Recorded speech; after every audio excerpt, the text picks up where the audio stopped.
Hello friends, कैसे हो आप सब लोग। आई होप आप लोग बहुत बढ़िया हो and you are doing well. ठीक है। Previously we are completed with simulation and scheduling. Is that okay. And मैंने नेक्स्ट आपको बोला था कि हम लोग शुरुआत करने वाले हैं अभी ट्रांसपोर्टेशन से। ट्रांसपोर्टेशन। अभी बुक वगैरह खोलने की जरूरत नहीं है आपको। अभी के लिए जो मैं अभी कॉपी में लिखवाऊंगी वो लिखना है। Transportation, is that okay. Are you ready for this particular topic. है ना। मैं ऐसी उम्मीद करती हूँ कि ये जो कंप्लीट कर चुके हैं इसका आप लोग रिवीजन कर रहे हो, और प्रीवियसली जो हम लोग कंप्लीट कर चुके टॉपिक्स उसका भी रिवीजन आप लोग बरकरार रख रहे हो। Is that okay. चलो, ट्रांसपोर्टेशन मॉडल। अभी अपन स्टेप वाइज, जैसा अपन ने जॉब एलोकेशन, इसके स्टेप्स बताओ मुझे क्या क्या है एक बार। नंबर वन स्टेप, अगर मिनिमाइजेशन का क्वेश्चन है तो डायरेक्टली क्या अप्लाई करेंगे, रो मिनिमाइजेशन। ठीक है। उसके बाद में कॉलम मिनिमाइजेशन। यह होने के बाद अपन वो जीरो को कट करते हैं, उसको अपन क्या बोलते हैं, ऑप्टिमैलिटी टेस्ट।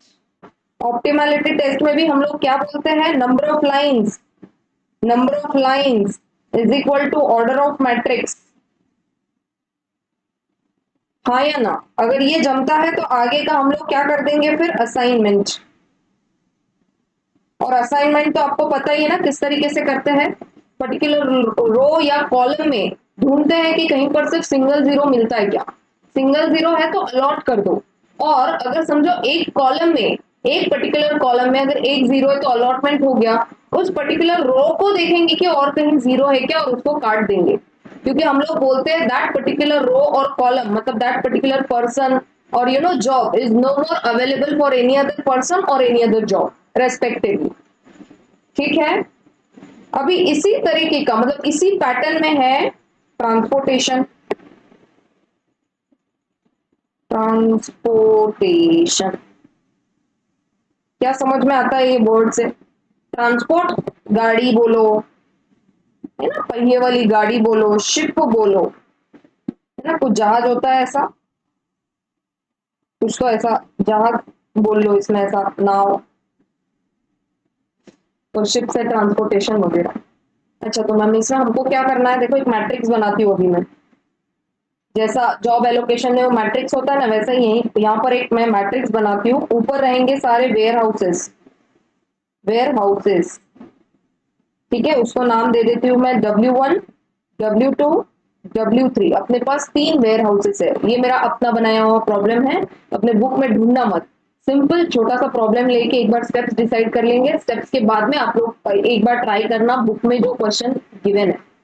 ठीक है। बुक से शुरुआत नहीं करते, वहां पे बहुत बड़ा क्वेश्चन है और बहुत सारा अजीब ही कुछ दिया है। तो एक बार मैं अपना छोटा सा क्वेश्चन ले लेती हूँ, उसके बाद में फिर अपन बुक पे शिफ्ट हो जाएंगे। तो अपने पास तीन वेयर हाउसेस है और अपने पास तीन फैक्ट्रीज है। फैक्ट्रीज को नाम दे देंगे F1, F2 and F3। These are factories. अपने को क्या करना है, फैक्ट्री से जैसे ही प्रोडक्शन हो गया वैसे वेयर हाउस में शिफ्टिंग करवाना है, गुड्स को शिफ्ट करना है। बट अभी क्या है बोलू क्या, यहाँ पे सारा कॉस्ट दिया रहेगा। कहाँ पे, यहाँ पे, यहाँ पे, यहाँ पे, यहाँ पे, यहाँ पे, यहाँ पे। देखते हैं क्या क्या कॉस्ट दिया रहेगा। देखो डिफरेंट डिफरेंट मैं बोलती हूँ। यहाँ पर आपको कॉस्ट 16, 20, 12, देन 14, 8, 18, देन 26, 24, 16। ये क्या है, सारा कॉस्ट। ऊपर लिखते चलो आप। यहाँ पर थोड़ा सा लिख लो, ये मैं इरेज करती हूँ। The given matrix is of shipping cost। ठीक है। शिपिंग कॉस्ट बोलो या ट्रांसपोर्ट कॉस्ट बोलो, एनीथिंग। अभी के लिए मैं बोल रही हूँ आपको ये शिपिंग कॉस्ट है। ठीक है। Shipping cost matrix. हेंस बोलो, अगर ये शिपिंग कॉस्ट है, कॉस्ट कॉस्ट कॉस्ट, जैसे जॉब एलोकेशन में, जॉब एलोकेशन में अगर समझो कॉस्ट की बात करते हैं, टाइम की बात करते हैं, तो हम लोग क्या बोलते हैं, क्वेश्चन मिनिमाइजेशन का है। पर अगर सिमिलरली वो अगर प्रॉफिट की बात करेंगे, सेल्स की बात करेंगे, है ना, कुछ जिसमें बढ़ोतरी होनी चाहिए, या रन्स की बात करेंगे, है ना, क्रिकेट मैच हमने क्वेश्चन भी देखा था, तो क्वेश्चन इज ऑफ मैक्सिमाइजेशन, तो इसको फिर मिनिमाइजेशन में कन्वर्ट करके फिर रो मिनिमाइजेशन करते हैं। तो अभी के लिए मैं क्या बोलती हूँ, ये देखो कॉस्ट और टाइम है तो मिनिमाइजेशन का क्वेश्चन, तो यहाँ पर हम लोगों को बोला क्या जा रहा है, शिपिंग कॉस्ट, तो क्वेश्चन इज ऑफ मिनिमाइजेशन, लिख दो, hence the question is for minimization. खबरदार किसी ने अगर लूज पेपर पर लिखा तो, या नॉर्मली ऐसे बुक के कई साइड में किसी पेपर पर लिख दिया तो मेरा जिम्मेदारी नहीं। अगर आपको बाद में ऐसा लगता है कि मैम हमको तो ख्याल में ही नहीं आ रहा है कैसे किया था, आप मजाक में बिल्कुल मत लेना, या कोई सोचता है चलो स्क्रीनशॉट ले लेता हूँ, है ना, पॉज करके मैम जब स्क्रीन बड़ा करते हैं या तो फिर मैं पढ़ा रही हूँ तब आप अगर स्क्रीनशॉट ऐसा ले रहे हो तो प्लीज ऐसा मत करो। कॉपी में लिखो, बकायदा ऊपर हेडिंग डालो, ट्रांसपोर्टेशन डेट डालो, then start with the whatever I am teaching in the class. अगर कोई लूज पेपर या स्क्रीनशॉट या ऐसे बुक में प्लेन ऐसा किधर भी सॉल्व कर रहा है तो आई एम नॉट रिस्पॉन्सिबल, आगे अगर ध्यान में नहीं आता है, क्योंकि ऐसे क्वेश्चन स्टेप्स वाइज है तो एकदम ध्यान में नहीं आते, आप लोगों को बार बार देखते रहना पड़ेगा स्टेप्स को। ठीक है क्या, तो फर्स्ट स्टेप क्या हो गया कि देख लो कॉस्ट क्या गिवन है, तो क्वेश्चन इज फॉर मिनिमाइजेशन। अच्छा, जॉब एलोकेशन में भी हमने बोला था कि बैलेंस्ड क्वेश्चन होना चाहिए। बैलेंस्ड मतलब उधर हमने क्या बोला था कि जो नंबर ऑफ रोज और नंबर ऑफ कॉलम्स है वो सेम होनी चाहिए। समझो नंबर ऑफ कॉलम्स है 5, तो नंबर ऑफ रोज भी कितने होने चाहिए, 5। अच्छा मैम, फिर यहाँ पे हम लोग कैसे डिसाइड करेंगे, यहाँ पर भी ऐसा ही है क्या, नंबर ऑफ रोज और कॉलम्स में बैलेंसिंग डिसाइड करेंगे, नहीं। यहाँ पर हम लोगों को चीजें कैसी दी होगी, देखो दो चीजें और दी होगी, that is called as supply. Supply ऐसा क्यों लिखा मैंने, देखो फैक्ट्री से कितना सप्लाई कर सकते हैं ये फैक्ट्री के सामने दे रहे, ठीक है, एंड दूसरा नीचे दे देंगे वो डिमांड। डिमांड कौन करेगा, वेयर हाउसेस। वेयर हाउस 1 बोलेगा मुझे कितने का डिमांड है, तो यहां पर मैं लिख देती हूँ 180 से, फॉर एग्जाम्पल ये मेरा बनाया हुआ क्वेश्चन है, प्लीज इसको बुक में ढूंढने की कोशिश ना करें, ठीक है। दिस इज द, क्या बोलते हो उसको, आपको जाहिरात दे रही है ऑलरेडी कि बुक में ऐसा कोई ढूंढना मत, किधर है क्वेश्चन, नहीं है बुक में, ये मेरा बनाया हुआ क्वेश्चन है। तो वेयर हाउसेस क्या करेंगे, डिमांड, मतलब से गांव में बहुत सारे वेयर हाउसेस है, बोलेंगे हमको गुड चाहिए चाहिए चाहिए, तो ये लोग क्या कर रहे हैं, डिमांड, और फैक्ट्री वाला क्या करेगा, सप्लाई। तो इसलिए फैक्ट्री के सामने लिखता है सप्लाई और वेयर हाउसेस के नीचे लिख रही हूँ डिमांड। तो यहाँ पर मैं सप्लाई की यहाँ पर लिख देती हूँ एक बार 200। फैक्ट्री 1 वो बोलता है मेरे पास सप्लाई करने के लिए 200 क्वांटिटी है, कितना है ये देखो, ये क्वांटिटी में बात कर रहे हैं, ये सारा क्या है वेयर हाउसेस में, ये W1 W2 W3 कॉस्ट है, ठीक है। ये मतलब फैक्ट्री 1 से अगर W1 को देना है तो 16 रुपए कॉस्ट, फैक्ट्री 1 अगर W2 को देगा तो 20 रुपए कॉस्ट, फैक्ट्री 1 अगर वेयर हाउस 3 को देगा तो 12 रुपए कॉस्ट। तो बोल देंगे मैम 12 वाला अच्छा है ना, देखो कम कॉस्ट है, अरे रुको ऐसा नहीं होता है, ठीक है। अब यहाँ पर 200, फिर उसके बाद में फैक्ट्री 2 यहाँ का सप्लाई कितना है 160 यूनिट्स, और फैक्ट्री 3 यहाँ का सप्लाई कितना है 90। डिमांड बोलो, वेयर हाउस 1 डिमांड करता है 180 यूनिट्स का, वेयर हाउस 2 डिमांड करता है 120 यूनिट्स का, और वेयर हाउस 3 डिमांड करता है 150 यूनिट्स का। मुझे सप्लाई और डिमांड का टोटल बताओ एक बार, ये तीनों का टोटल बोलो कितना आता है, please do tell me the total of demand. 180 plus 120 plus 150, बोलो कितना टोटल आ गया, 450 आया टोटल, 450। अब सप्लाई का एक बार टोटल करो सारे क्वांटिटी का, यहाँ पर 200 प्लस 160 प्लस 90 कितना हो गया, 450। ओ वेरी गुड, सप्लाई करने के लिए क्वांटिटी है 450, डिमांड भी कितने की है 450 की, wow the question is balanced. मतलब बैलेंसिंग कहां से डिसाइड करेंगे, यहां से डिसाइड करेंगे। ये देखो आपको ऐसा लिखना है यहाँ पर, है ना, ये देखो ऐसा डालो, बीच में ऐसा डैश डालो, यहाँ पर लिखो 450, दैट इज डिमांड का टोटल, और सप्लाई का टोटल यहाँ लिखो। अगर ये दोनों टोटल मैच करता है तो question is balanced, question is balanced. और अगर बैलेंस ना होता तो मैम, अगर यहाँ का टोटल समझो ऐसे आ जाता तो 430 ऐसे आ जाता तो फिर क्या करते, फिर डमी ऐड करते। अभी ये बैलेंस्ड है ना, अभी कुछ ख्याल में मत लाओ, अभी मैं आपको बैलेंस्ड वाला क्वेश्चन सिखा रही हूँ। जब अनबैलेंस्ड क्वेश्चन आएगा तो देखेंगे डमी कैसे ऐड करेंगे। अभी के लिए द क्वेश्चन इज बैलेंस्ड। देखो मुझे ना आपको एकदम स्टेप वाइज सिखाना जरूरी है, एकदम कोई हेवी क्वेश्चन लेके अगर सिखा दूंगी तो आप बोलोगे मैडम बस इथंच थांबा आता, आम्हाला काहीच कळत नाही, डोक्यातच जात नाही ना ते, काय करायचं मग? ठीक आहे, कसं नाही जात डोक्यात, जायलाच हवंय. छोटूसा क्वेश्चन आहे बघा, चला सॉल्व करूया आता याला. कळतं का? एकदम please right this in the copy, लिख लो ये एक बार, और ऊपर का वो सेंटेंस भी लिख लो, ये वाला जो है ना, ये sentence, the given matrix is of shipping cost, hence the question is for minimization. आपको कॉन्सेप्ट समझ गया मिनिमाइजेशन का क्यों है? देखो फर्स्ट क्वेश्चन है, बहुत स्लोली पढ़ाऊंगी मैं. Let this question take 1 hour, तो मुझे चलेगा. ये अगर क्वेश्चन 1 घंटा ले लेता है तो मुझे कोई प्रॉब्लम नहीं है. आगे के क्वेश्चन देखो कैसे फटाफट सॉल्व होते हैं. जॉब एलोकेशन देखो ना कितने फटाफट बाद में सॉल्व हो गए. इनफैक्ट बुक में ही मैंने कितना सारा सॉल्व कर दिया बाद में, है ना. आखिरी के दो दो क्वेश्चन तो मैंने ऐसे बुक में ही थोड़ा हाईलाइट किया. आपको ही बोला मैंने कि है ना, क्या आप खुद रो मिनिमाइजेशन कर लो, कॉलम मिनिमाइजेशन कर लो, एलोकेशन कर लो, है कि नहीं. तो अभी तो ये क्वेश्चन में मैं बोलूंगी कि अपने आप सॉल्व कर लो तो आप लोग मुझे देखोगे क्या, मतलब क्या क्या सॉल्व करें हमको तो कुछ पता ही नहीं ना अभी ये क्वेश्चन में. अच्छा, मजे की बात ये है कि आपके बुक में ना देखो 1 2 3 4 स्टेप्स दिए, कहां पर दिए हैं?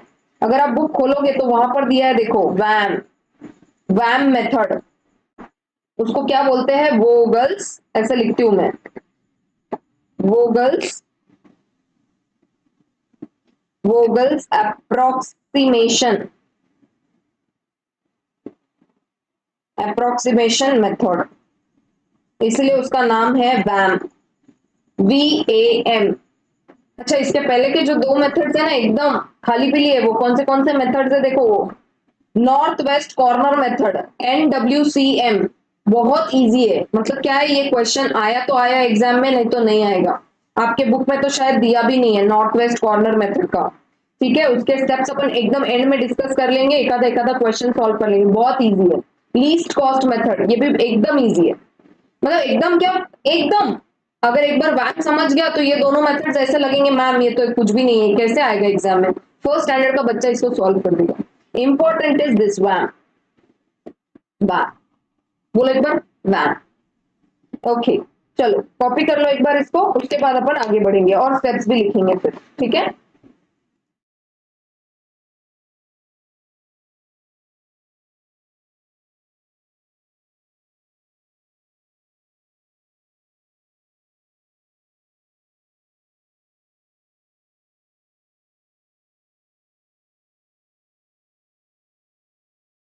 ओके. अब देखो सॉल्विंग कैसे करेंगे. अभी मैं क्या करने वाली हूँ, ये जो मैट्रिक्स है इसको वापस से एक बार कॉपी करने वाली हूँ नीचे. आप लोगों को भी अलग से वापस से एक बार कॉपी करना है. ठीक है, देखो कैसे कॉपी कैसे करना है वो देखो. अरे मेरे पास जादू है इधर, इसलिए मैं कॉपी कर लेती हूँ. आपके पास नहीं है तो आप कोशिश मत करो कॉपी करने का.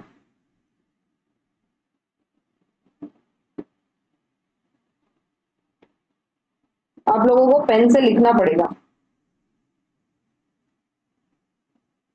वहां पर सप्लाई वगैरह मत लिखो, डिमांड भी मत लिखो, बस ये वाला मैट्रिक्स कॉपी करो.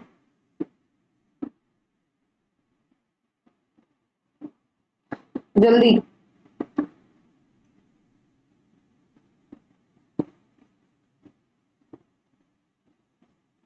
एक सेकेंड ना.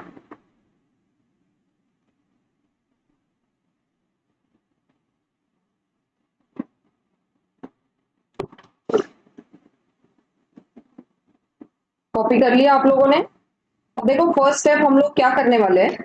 आपको क्या करना है, ये जो पर्टिकुलर रो है देखो, F1 फैक्ट्री 1, यहाँ का आपको एकदम मिनिमम वाला कॉस्ट कौन सा दिखता है? मिनिमम वाला 16 दिखता है. थोड़ा हाईलाइट करती हूँ 16. दूसरा मिनिमम, सॉरी नॉट 16, 12, 12 है ना वहां पर, ये 12.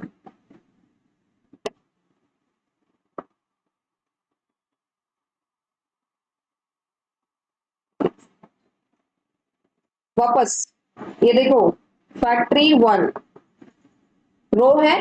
अब उस फैक्ट्री में देखो सबसे लोवेस्ट कॉस्ट कौन सा है, लोवेस्ट कौन सा दिखता है आपको, 12। अब 12 के बाद लोवेस्ट कौन सा है, 16 या 20, 12 के बाद सबसे पहले तो लोवेस्ट ढूंढ लो, लोवेस्ट के बाद में और एक लोवेस्ट ढूंढना है, क्या आ गया 16। तो बाजू में आपको क्या लिखना है यहाँ पर, पेनल्टी, ऐसे करके लिखना है।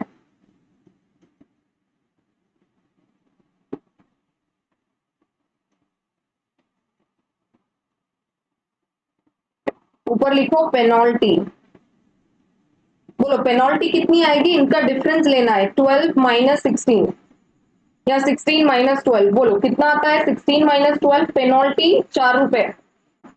सिमिलरली फैक्ट्री 2 का करो ऐसा, फैक्ट्री 2 सबसे मिनिमम नंबर बोलो यहाँ पे कौन सा है, 8, 8 के बाद मिनिमम नंबर कौन सा है, 14। ठीक है, अभी ये 3 का मैट्रिक्स है तो आसान है ढूंढना, बड़ा वाला मैट्रिक्स होता है ना तो थोड़ा ध्यान से करना पड़ता है। तो 2 नंबर्स मिल गए वापस हमको स्मॉलेस्ट। अच्छा इन दोनों का डिफरेंस बोलो कितना आता है, please tell me the difference, 14 minus 8, 14 minus 8, 6, 6 penalty 6। उसके बाद नेक्स्ट फैक्ट्री 3, यहां पर बोलो lowest number 16, next lowest number 24, lowest number मिल गया, बोलो डिफरेंस दोनों का, 24 minus 16, 24 minus 16, 8। Is that okay, penalty निकल गया, row wise factory 1, factory 2, factory 3। अभी नीचे इसका भी पेनल्टी निकाल दो एक बार, कैसे, एक बार मैं इरेज कर दूं, ये इरेज कर देती हूँ, ये जो हाईलाइट किया था वापस से सारा नंबर लिखती हूँ मैं, आपको वापस से कॉपी मत करो, वैसे ही रहने दो, हाईलाइट मत करो आप, मैं हाईलाइट सिर्फ सिखाने के लिए कर रही हूँ, बार बार हाईलाइट करोगे तो आपको फिर कॉपी करना पड़ेगा मैट्रिक्स। 28, 24, 12, 18, 16, ये मैट्रिक्स है। तो मैंने आपको फैक्ट्री वाइज बता दिया, अब मैं वेयर हाउस वाइज बताऊंगी, ये वेयर हाउस, बोलो इसमें भी ऐसा ही करो, स्मॉलेस्ट नंबर क्या है 14 और अगला स्मॉलेस्ट नंबर कौन सा है 16। ठीक है, दोनों का डिफरेंस बोलो कितना, 16 माइनस 14, डिफरेंस इज 2, लिखो penalty 2। Next warehouse 2, warehouse 2 बोलो सबसे स्मॉलेस्ट नंबर कौन सा है यहाँ पर 8, 8 के बाद वाला स्मॉलेस्ट नंबर कौन सा है 20। अब मुझे डिफरेंस बोलो दोनों का, tell me the difference, 20 minus 8, 20 minus 8 is 12, warehouse 2 का पेनल्टी is 12, warehouse 3, warehouse 3 बोलो स्मॉलेस्ट नंबर कौन सा 12, नेक्स्ट स्मॉलेस्ट नंबर कौन सा 16। ठीक है, अभी बोलो दोनों का डिफरेंस मुझे, 12 एंड 16 का डिफरेंस बोलो कितना आता है 4, पेनल्टी मिल गया आपको। अब हमने फर्स्ट स्टेप क्या किया, कैलकुलेशन ऑफ पेनल्टी, लिखो step number 1, step 1 write down, compute penalty for each row। सबसे पहले हमने किया ना फैक्ट्री 1, फैक्ट्री 2, फैक्ट्री 3, वो क्या है रो, ईच रो का पहले पेनल्टी कैलकुलेट करो एंड कॉलम के लिए भी पेनल्टी कैलकुलेट करो। Can compute penalty for each row and column in transportation table, table में से कर लिया ये, the penalty for a row and column is merely the difference between the smallest cost and the next smallest cost। दो numbers ढूंढे ना अपन ने, सबसे पहले स्मॉलेस्ट और नेक्स्ट स्मॉलेस्ट, तो ऐसे अपन ने दो स्मॉलेस्ट नंबर ढूंढे in that particular row, in that particular row और is that okay. First step number 1, अपन ने रो का पेनल्टी और कॉलम का पेनल्टी कैलकुलेट किया and penalty is merely the difference between the smallest number and the next smallest number. Next step क्या होगा बताओ, बुक है ना आपके पास, पढ़ो। नेक्स्ट स्टेप देखो कितना बड़ा दिया है उसमें, identify the row and column with the largest penalty. मुझे बताओ लार्जेस्ट पेनल्टी कहां पे दिख रहा है, ये मैं हाईलाइट कम कर देती, मतलब इरेज कर देती हूँ, हाईलाइट इरेज कर देती हूँ। आप लोग हाईलाइट करो ही मत, आपको समझाने पूरता सिर्फ मैं हाईलाइट कर रही हूँ। 16, 14, 28, 12, 18, 16, ठीक है। अभी सबसे एकदम लार्जेस्ट पेनल्टी कहां पर है, ये देखो ये यहां पर दिखती है, थोड़ा सा ऐसा हाईलाइट करती हूँ, 12। अच्छा मुझे बताओ, यहां पर हमको ज्यादा पेनल्टी दिख रही है, एक बार ये ऐसा बना दो तो मैट्रिक्स, यहाँ पर हम लोग लिखेंगे सप्लाई और यहाँ पर लिखेंगे डिमांड का क्वांटिटी, ठीक है, यहीं पर लिख देते हैं सो दैट इजी हो जाएगा। कितना कितना लिखा है मैंने, 200, 160, 90 और यहाँ पर कितना है 180, 120 एंड 150 और यहाँ पर लिख दो टोटल 450 एंड 450 एंड पेनल्टी उसके बाजू में स्टार्ट करो फिर, ठीक है। अभी मुझे बताओ सबसे लार्जेस्ट पेनल्टी कहां पर दिखता है, एकदम हेवी वाला पेनल्टी इस वाले कॉलम में दिख रहा है, वेयरहाउस 2। मतलब अपने को क्या करना है अभी, ये वाला जो पर्टिकुलर कॉलम में इसमें सबसे छोटा नंबर मतलब सबसे कम कॉस्ट कहां दिखती है वो बोलो, पहले पेनल्टी लार्जेस्ट कहां पर है वो ढूंढो, ठीक है। अभी 12 हमको मिल गया, ये पर्टिकुलर कॉलम को मैंने सर्कल कर दिया। अब इस कॉलम में सबसे छोटा नंबर कौन सा है, नंबर मतलब कॉस्ट कौन सा है, कॉस्ट की बात कर रहे हैं ना, मिनिमाइजेशन, कॉस्ट जितना कम रहे उतना अच्छा। बात सही बोल रही हूँ कि नहीं मैं, तो 8 इज द लोएस्ट नंबर, बोलो 8 इज द लोएस्ट नंबर दिखता है यहाँ पे आपको। अभी पर्टिकुलरली देखो यहाँ का डिमांड कितना है 120, ठीक है, डिमांड कितना है वेयर हाउस 2 से 120, बट उस पर्टिकुलर फैक्ट्री 2 में सप्लाई करने के लिए कितना क्वांटिटी है अपने पास 160। वापिस से मैं बोलती हूँ, फैक्ट्री 2 ये 8 हमने ढूंढ के निकाल लिया, आपको ऐसा सर्कल बनाना है, ऐसा बना लिया और रो वाइज मैंने बना लिया, ठीक है। तो यहाँ पर आपको कितना क्वांटिटी दिखता है 160, सप्लाई करने के लिए उस पर्सन के पास में मतलब फैक्ट्री 2 में 160 क्वांटिटी अवेलेबल है, पर डिमांड कितना है वेयर हाउस 2 का, खाली 120। बोलो सारा का सारा डिमांड फुलफिल हो सकता है क्या फैक्ट्री 2 से, फैक्ट्री 2 के पास 160 क्वांटिटी है पर वेयर हाउस 2 डिमांड कितना कर रहा है 120 क्वांटिटी, तो चलो वेरी गुड, सारा का सारा क्वांटिटी फुलफिल हो जाएगा यहाँ से। तो आपको छोटू सा क्या करना है, यहाँ पर 120 ऐसा लिख देना है, ऐसा सर्कल में ऐसा छोटू सा लिख देना है, थोड़ा सा ऐसा जैसा दिखता है ना वैसा लिखो 120, 8 के पास में लिखा देखो मैंने। अब ये 120 का डिमांड फुलफिल हो चुका क्या, हो चुका। अभी मुझे बोलो फैक्ट्री 2 के पास था कितना क्वांटिटी 160, उसमें से 120 तो चले गए, 120 क्वांटिटी चला गया, 160 क्वांटिटी था, 120 वेयर हाउस 2 को मैंने दे दिया। अभी मेरे पास बचा कितना फिर वहां पे फैक्ट्री 2 के पास में बचा कितना क्वांटिटी 40। तो आपको क्या करना है, हल्का सा पेंसिल से कट करके ऐसा यहाँ पर लिखना है साइड में आपको कितना 40, लिख दो 40, कितना क्वांटिटी वहां पे बचा है अभी फैक्ट्री 2 के पास में 40। अभी नेक्स्ट, अभी एक बार ये हो गया, वापिस से पेनल्टी आपको कैलकुलेट करनी पड़ेगी, क्यों, क्योंकि देखो अभी ये वाला जो पर्टिकुलर वेयर हाउस 2 है इसका डिमांड सेटिस्फाई हो गया ना, इसको कट कर दो, लाइन मार दो। अब उस पर्टिकुलर वेयर हाउस 2 के पास हम जाने ही नहीं वाले क्योंकि वेयर हाउस 2 को अपना क्वांटिटी मिल चुका, 120 की डिमांड थी वो फुलफिल होगी फैक्ट्री 2 से, स्टिल फैक्ट्री 2 के पास कितना बचा है अभी 40, तो उसको हम काट सकते हैं क्या, you know can I do it like this, ma'am काट दो ना इसको, क्यों काटू, 40 क्वांटिटी अभी भी उसके पास बचा है, पूरा फुलफिल नहीं हुआ, मतलब पूरा अभी खत्म नहीं हुआ फैक्ट्री 2 का, और कहीं भिजवा सकते हैं क्योंकि यहाँ पर आपको दिखता है क्वेश्चन बैलेंस है 450 का ही डिमांड है और 450 का ही सप्लाई। ठीक है, तो हम लोग यहाँ पे अभी लाइन मारेंगे क्या? नहीं मारेंगे। अभी अपने को पेनल्टी वापस से कैलकुलेट करना पड़ेगा। कैसे? सिमिलरली कर दो।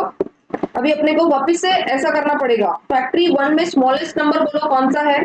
फैक्ट्री वन में smallest number is 12। Next smallest number, ये जो कट गया ना उसको अभी कंसिडर करो ही मत। समझो अब यहाँ पे 16 होता तो उसको कंसिडर करते क्या? नहीं करते। दैट इज गॉन नाउ, वो नंबर को ही कंसिडर नहीं करना है। वो जो कट गया वो छोड़ के बाकी छोटा नंबर बोलो, ये है 16।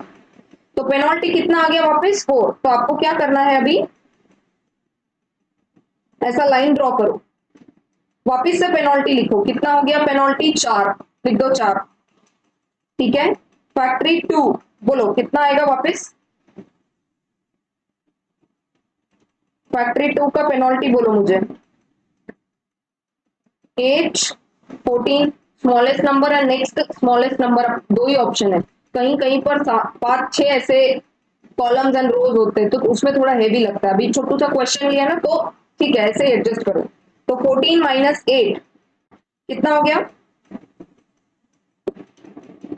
14 माइनस 8 18 नहीं है, 8 नहीं है, 18 है। 14 8 18, तो नंबर क्या है? 18 minus 14। 18 minus 14, difference is 4। Next नीचे बोल दो कितना डिफरेंस है। ये इरेज करती हूं मैं। फैक्ट्री 3 16 एंड 26, डिफरेंस बोलो। Smallest number next smallest number highlight कर दिया मैंने। 26 minus 16, 26 minus 16, next penalty is 10। नीचे बोल दो यहां पर पेनल्टी।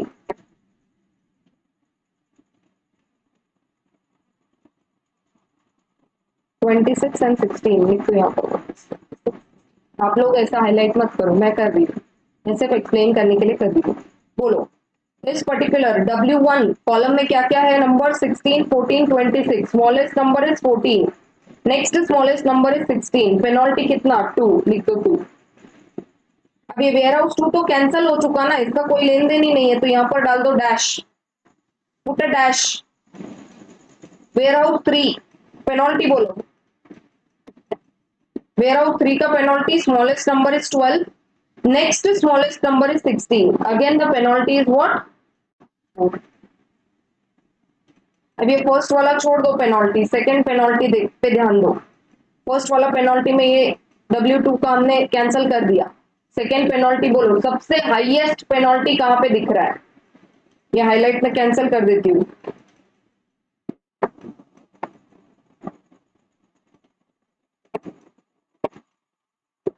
ठीक है, हाईएस्ट पेनल्टी सेकंड इसमें कहां पर दिख रहा है? ये यहां पर दिख रहा है 10। तो मैं थोड़ा हाईलाइट करूं ऐसा, अभी हाईलाइट इन द सेंस ऐसा मार्क करूं दिस पर्टिकुलर रो। अच्छा, इस पर्टिकुलर रो में सबसे कम कॉस्ट कहां दिखता है बोलो? जो मैंने पर्पल में अभी हाईलाइट किया है उस पर्टिकुलर रो में सबसे कम कॉस्ट कौन सी है? 26, 24 और 16, कौन सा दिखता है बोलो? मैम 16 कर दो उसको हाईलाइट। 16 को हाईलाइट कर दिया, क्यों किया? क्योंकि सबसे कम कॉस्ट है। अच्छा, कम कॉस्ट मिल गई। मुझे बोलो यहाँ का फैक्ट्री 3 से हम लोग सप्लाई कितना कर सकते हैं? 90। सप्लाई कितना कर सकते हैं? 90। और वेयर हाउस 3 16 को हाईलाइट किया ना मैंने, तो आपको दोनों तरफ ऐसा हाईलाइट करना है। और वहां का वेयर हाउस 3 का डिमांड कितना है? 150। सप्लाई कर सकते हैं खाली 90 और डिमांड कितने का है? 150 का। मुझे बोलो क्या फुलफिल होगा? मैम देखो, डिमांड भले ही कितने का भी हो, सप्लाई करने के लिए 90 अवेलेबल है ना, तो 90 कर दो यहाँ पर allotment. Write down 90 here and circle the same. ठीक है, अब ये 90 पूरा खत्म। जो फैक्ट्री 3 है 90 का सप्लाई करना था, कर दिया। किसको किया? वेयर हाउस 3 को। यहाँ पे कट करके 150 कट करके लिख दो। 90 का तो सब ना डिमांड फुलफिल हो चुका। कितने का डिमांड बैलेंस अभी बचा हुआ है? 150 माइनस 90। और ये लोग बोल रहे हैं ना भाई अपना मेरा डिमांड कहाँ फुलफिल हुआ है, तो अपने को देखना पड़ेगा और कोई फैक्ट्री से करना पड़ेगा। तो अभी के लिए तो हमारा कितना की डिमांड हो गया, 90 का डिमांड फुलफिल हो गया, सिंस फैक्ट्री 3 खाली 90 सप्लाई कर सकता है, पर 60 हम लोग देखेंगे कहां से हम लोगों को है ना फुलफिल करना पड़ेगा, डिमांड कहां से सप्लाई हो सकता है। तो अभी जहां का पूरा खत्म हो गया क्वांटिटी, वहां पे क्रॉस डाल दो, आपको दिखता है फैक्ट्री 3 खत्म हो चुका, वेयर हाउस 2 का डिमांड पूरा पूरा खत्म हो गया, और फैक्ट्री 3 का जितना भी सप्लाई कर सकती थी वो फैक्ट्री कर दिया। अब अपने पास factory 1, factory 2, warehouse 1, warehouse 2, warehouse 3 बचा है। ठीक है, अब वापिस से पेनल्टी कैलकुलेट करो, फाइंड द पेनल्टी अगेन। हाँ, ये एकदम स्टोरी ऐसे ही कंटिन्यू करना है, बस पेनल्टी कैलकुलेट करो, हाईएस्ट पेनल्टी ढूंढो, उसके बाद है ना मैट्रिक्स में से लोएस्ट कॉस्ट ढूंढो, और फिर वहां का पर्टिकुलरली जो भी डिमांड और सप्लाई है उसको ऐसा सर्कल करो, और देखो कौन सा हम लोग मीट कर सकते हैं। आइदर सप्लाई करने के लिए लिमिटेड क्वांटिटी है तो डिमांड उतना ही फुलफिल होगा, उससे ज्यादा होगा क्या, नहीं। जैसे कि अभी यहाँ पर हुआ है वेयर हाउस 3 के केस में, वेयर हाउस 3 का demand is 150, but then since factory 3 से हम लोग खाली 90 सप्लाई कर सकते हैं, तो 60 का हम लोगों को सोचना पड़ेगा कहां से करेंगे। चलो वापस से पेनल्टी कैलकुलेट करो, third penalty, third time penalty calculate करो वापस से। बोलो फर्स्ट फैक्ट्री में स्मॉलेस्ट नंबर इज 12, हाईलाइट नहीं करती हूँ बस मार्क कर देती हूँ, स्मॉलेस्ट नंबर इज 12 है ना, that is smallest cost, the another smallest number is 16, बोलो पेनल्टी कितना, 4, लिख दो 4।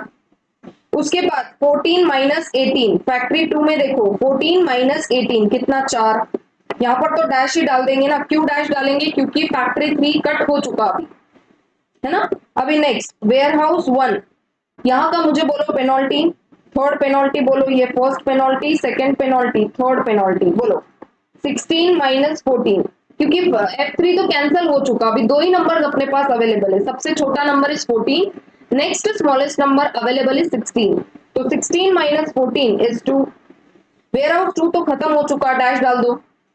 उसके बाद वेयर हाउस 3, सबसे छोटा नंबर इज 12, सबसे छोटा number is 12, next smallest number वो 16, बट वो कैंसिल हो चुका, उसको कंसिडर करना है क्या, नहीं। अब किसको कंसिडर करेंगे, 18 को, ठीक है, क्योंकि नेक्स्ट स्मॉलेस्ट नंबर अभी वही अवेलेबल है, तो 18 माइनस 12, बोलो दोनों का डिफरेंस कितना आएगा, 6। अब थर्ड वाले इसमें हाईएस्ट पेनल्टी कहां दिखता है, बोलो थर्ड वाले इसमें हाईएस्ट पेनल्टी कहां दिखता है, बोलो ये 4 4 2 6 कहां दिखता है हाईएस्ट, ये 6 इज द हाईएस्ट पेनल्टी, तो मार्क करूं मैं यहां पर अभी, अलमार्क वेयर हाउस 3, ठीक है, क्योंकि 6 हाईएस्ट पेनल्टी उस पर्टिकुलर वेयर हाउस 3 में हमको दिख रहा है।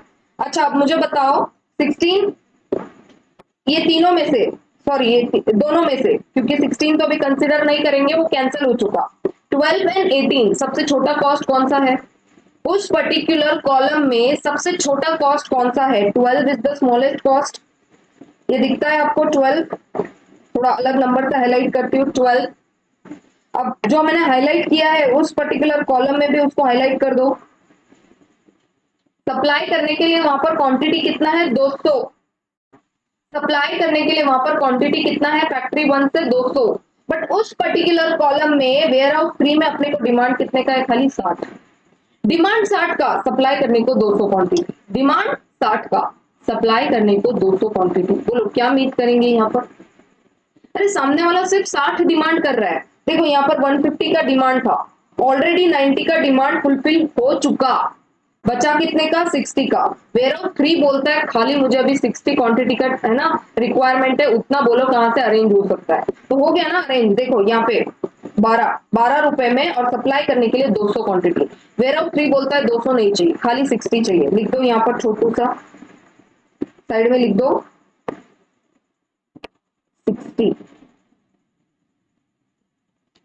60, मुझे बोलो अभी ये 60 खत्म हो चुका, अरे हो गया ना डिमांड, अभी मीट हो गया, वेयर हाउस 3 पूरा खत्म, 150 का उसको डिमांड का चाहिए था, उसको डिमांड थी उसकी 150 की, 90 ऑलरेडी हो चुका था फैक्ट्री 3 से, और 60 अभी हो गया फैक्ट्री 1 से, तो पूरा का पूरा खत्म हो गया, अभी सप्लाई करने के लिए इसके पास 200 था, बट इसमें से 60 गया, ये देखो ये यहाँ पर 60 दे दिया किसको, वेयर हाउस 3 को, तो 200 में से 60 गए, कितना बच गया 140, 140 क्वांटिटी अभी भी फैक्ट्री 1 के पास है।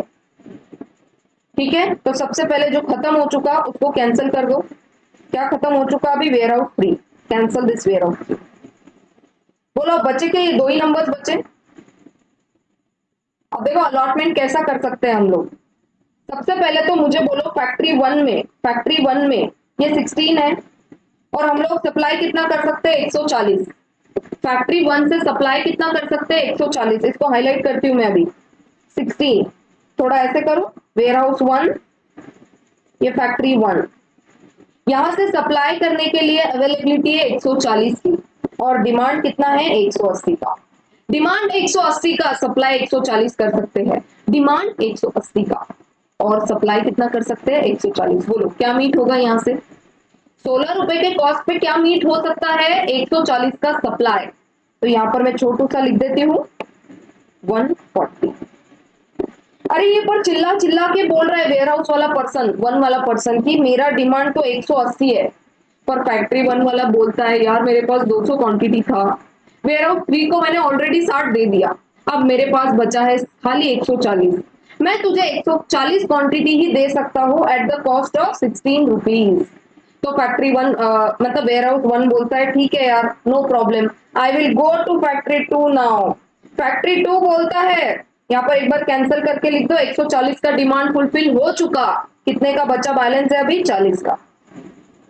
बोलो अपने पास एक ही नंबर खाली बचा है कि अभी क्या कैंसिल कर सकते हैं हम लोग? अभी कुछ भी कैंसिल, ये देखो ये कैंसिल कर दे, 140 का सप्लाई मीट हो गया ना यहाँ पर।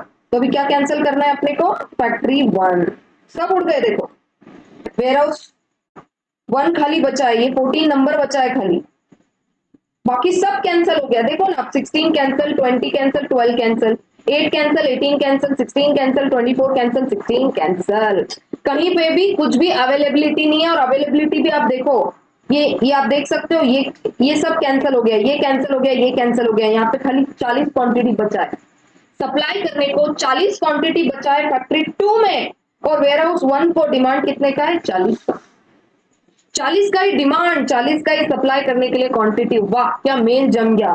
तो फैक्ट्री 2 बोलता है मेरे पास 40 क्वांटिटी है, वेयर हाउस 1 बोलता है मेरे पास 40 का डिमांड है। एक काम करो, 14 रुपए पे, 14 रुपीज पे मुझे ये 40 क्वांटिटी को सप्लाई कर दो। ये 40 भी उड़ गया और ये भी 40 उड़ गया। बोलो सब खत्म कर दो, इसको भी स्वाहा, सब खत्म।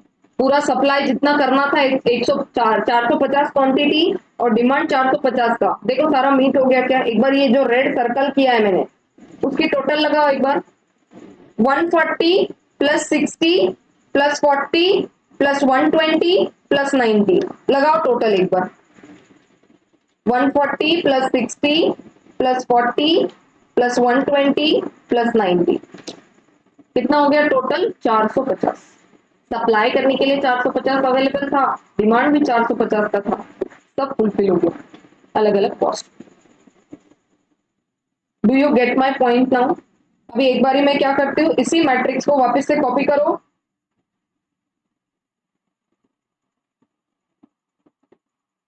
आप लोग कॉपी करो, मैं भी कर रही हूँ।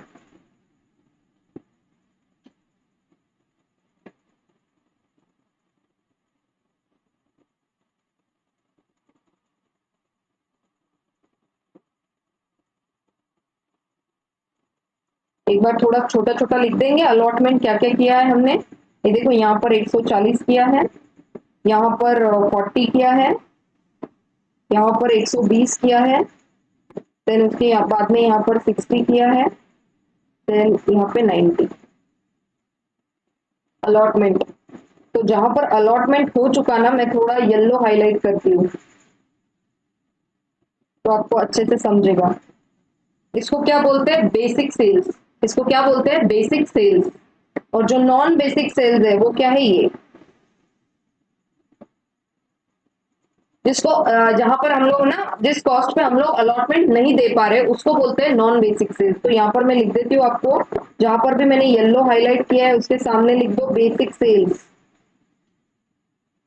Basic cells. और जहां पर ब्लू हाईलाइट किया है उसके आगे लिख देती हूँ मैं नॉन बेसिक सेल्स। एक बार स्टेप 2 लिखेंगे, लिखो यहां पर। स्टेप 1 हो गया था, स्टेप 2 बोलो क्या लिखो, हमने क्या किया था स्टेप 2 में?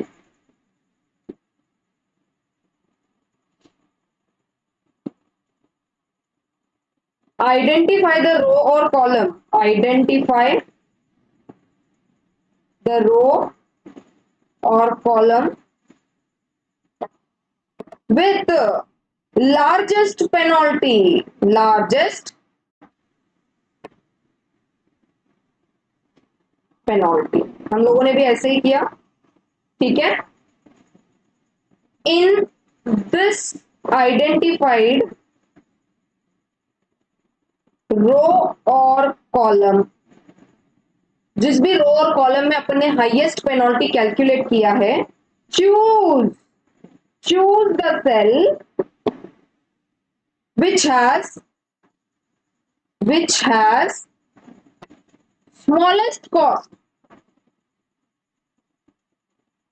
स्टेप देखो कैसा जा रहा है। सबसे पहले अपने को लार्जेस्ट पेनल्टी ढूंढना है ना। वो दो दो नंबर, फर्स्ट स्टेप नंबर 1 में अपन ने smallest cost, next smallest cost करके अपन ने पेनल्टी निकाली। क्या निकाली? पेनल्टी। अभी अपने को क्या ढूंढना है? फिर लार्जेस्ट पेनल्टी ढूंढना है।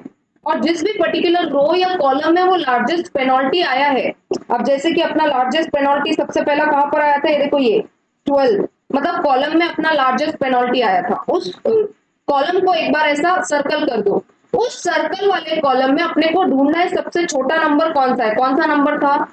8 रुपए। उसको क्या बोलते हैं? विच has the smallest cost, smallest cost. अभी आगे, and allocate, allocate the maximum possible quantity.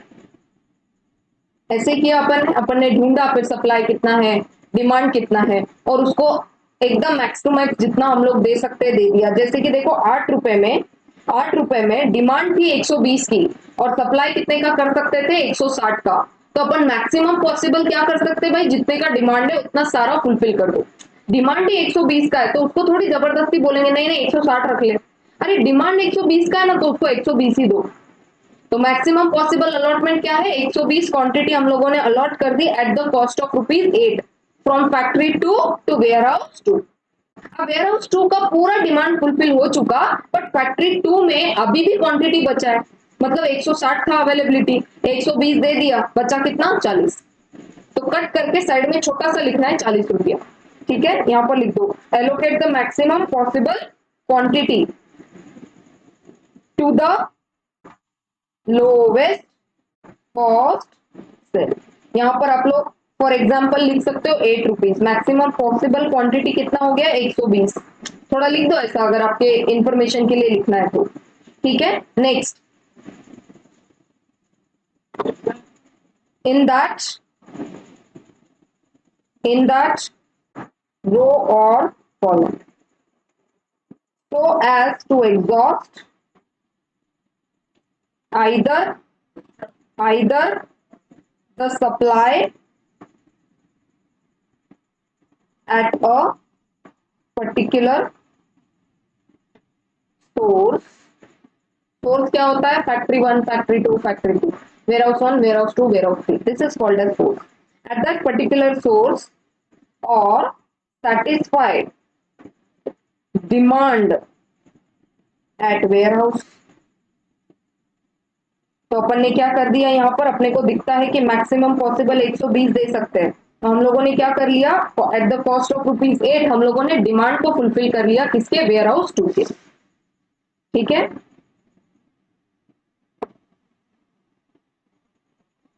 इसके बाद में वो लोग थोड़ा सेंटेंस यूज कर सकते, if the tie occurs in penalty. अभी सिंस टाई हुआ नहीं है तो हम लोग टाई की बात भी नहीं करते। जब टाई होगा तो मैं वो पर्टिकुलर पॉइंट लिखवा दूंगी। Is that okay? अभी कहीं पर टाई हुआ नहीं है, जब टाई होगा तो मैं पर्टिकुलरली वो पॉइंट लिखवा दूंगी। अभी के लिए इतना पॉइंट काफी है। स्टेप 1 समझ में आया? स्टेप 2 समझ में आया? किसी को कोई दिक्कत? स्टेप नंबर 1 क्या किया हमने बोलो? पूरा मैट्रिक्स है, उसमें अपने को पेनल्टी कैलकुलेट करनी है। पेनल्टी कैसे कैलकुलेट करते हैं? स्मॉलेस्ट कॉस्ट ढूंढते हैं उस पर्टिकुलर रो में। सबसे पहले रोज को खत्म करो पेनल्टी कैलकुलेट करके, ठीक है, स्मॉलेस्ट नंबर ढूंढो एंड नेक्स्ट स्मॉलेस्ट नंबर, वहां से निकलेगा पेनल्टी। उसके बाद कॉलम पे आ जाओ, कॉलम में भी सेम चीज करो, ठीक है, रो एंड कॉलम, ये देखो यहाँ पर दिखता है आपको, रो एंड कॉलम दोनों पे अप्लाई करना है वो। एक सेकंड, करो हाईलाइट, रो एंड कॉलम दोनों पे पेनल्टी कैलकुलेट करना है। अच्छा, अब पेनल्टी कैलकुलेट हो चुका, फिर क्या करेंगे नेक्स्ट स्टेप में, लार्जेस्ट पेनल्टी ढूंढेंगे। फॉर एग्जांपल ये वाले क्वेश्चन में लार्जेस्ट पेनल्टी क्या मिला है अपने को, 12। थोड़ा सा ऐसा लिख दो साइड में, इन दैट आइडेंटिफाइड रो और column choose the cell which has lowest cost. मतलब अपन ने क्या ढूंढा है, वो पर्टिकुलर कॉलम है जहां पर भी 12 पेनल्टी आया है, that is a particular column. ये आपको दिखता है वेयर हाउस 2 कॉलम बोलते हैं इसको, ठीक है। तो कॉलम में हम लोगों को मिल गया कि भाई हाईएस्ट पेनल्टी है, largest penalty. In this identified row और column choose the cell which has the smallest cost, that is called as 8 rupees, ठीक है, and allocate the maximum possible quantity to the lowest cost cell, that is what 8 in that row or column so as to exhaust either the supply at a particular source or demand satisfy the demand at warehouse। source मतलब क्या हो गया यहाँ पर, for example लिख दो factory, factory is the source and demand कहाँ, ware house में सेटिस्फाई करेंगे। दोनों स्टेप्स क्लियर हुआ क्या, बोलो पहले। अच्छा, अब जॉब एलोकेशन में, जॉब एलोकेशन में आ जाओ, यहाँ पर हम लोग क्या करते थे, ऑप्टिमैलिटी टेस्ट, रो मिनिमाइजेशन, कॉलम मिनिमाइजेशन के बाद ऑप्टिमैलिटी टेस्ट करते थे। तो मैम ट्रांसपोर्टेशन वाले क्वेश्चन में भी ऑप्टिमैलिटी टेस्ट है, हाँ बिल्कुल है। अच्छा बोलो कैसे करेंगे ऑप्टिमैलिटी टेस्ट, कोई आइडिया है क्या। ये देखो ये लिखा है अपन ने, basic cells non basic cells. अब ये ऑप्टिमैलिटी टेस्ट के लिए ऊपर लिखो ऑप्टिमैलिटी टेस्ट, इसको बोलते हैं यूवी टेबल, इसको बोलते हैं यूवी टेबल। मैम ये ना कंपैरेटिवली जॉब एलोकेशन से थोड़ा सा डिफिकल्ट लग रहा है। अरे यार डिफिकल्ट नहीं है, एक बार सारे स्टेप्स आ जाएंगे ना आपको, उसके बाद में एकदम इजी लगेगा। जॉब एलोकेशन सबसे पहले आपको इजी लगा था क्या, नहीं ना, फर्स्ट क्वेश्चन में तो हेवी लगा था वो, फिर उसके बाद में तो रिदम हो गया। अब ये स्टेप सेम है, एकदम सेम, इसका लॉजिक एक बार मैं क्लियर करवा दूंगी एक बार ये स्टेप्स होने के बाद, ठीक है। अच्छा मुझे बताओ, yellow highlighted are the basic cells, यहाँ पर अपने को बनाना है यूवी टेबल, ऐसे लिखते हैं अपन। यूवी टेबल मतलब यहाँ पे लिखेंगे U1 U2 U3, यहाँ पर लिखेंगे V1 V2 V3, इसीलिए इसका नाम गिर गया यूवी टेबल। अब क्या करना है, जो येलो हाइलाइटेड है, जो येलो हाइलाइटेड है उसका टोटल देखो कैसे मैच करना है। U1 सबसे पहले आपको 0 ही लिखना है, U1 हमेशा 0 से शुरुआत करो, थोड़ा इजी हो जाएगा, कोई भी नंबर ले सकते हैं वैसे, बट 0 से शुरुआत करना इज बेटर। मुझे बोलो U1, ये थोड़ा ऐसे हाईलाइट कर दूं मैं, बोलो V1 में क्या नंबर आना चाहिए, अगर टोटल 16 लाना है, ये अपने को टोटल अगर 16 लाना है तो V1 पे क्या लिखूं, U1 तो 0 है, U1 इज 0, V1 पे क्या लिखूं, अगर टोटल 16 लाना है तो 16 लिख दूं मैं यहाँ पर, 16 लिख दो। येलो की बात कर रही हूँ, ब्लू को अभी बिल्कुल छेड़छाड़ नहीं करना, सिर्फ येलो जो मार्क्ड है उसका टोटल देखना है। तो फर्स्ट हो गया F1 एंड W1, क्लियर।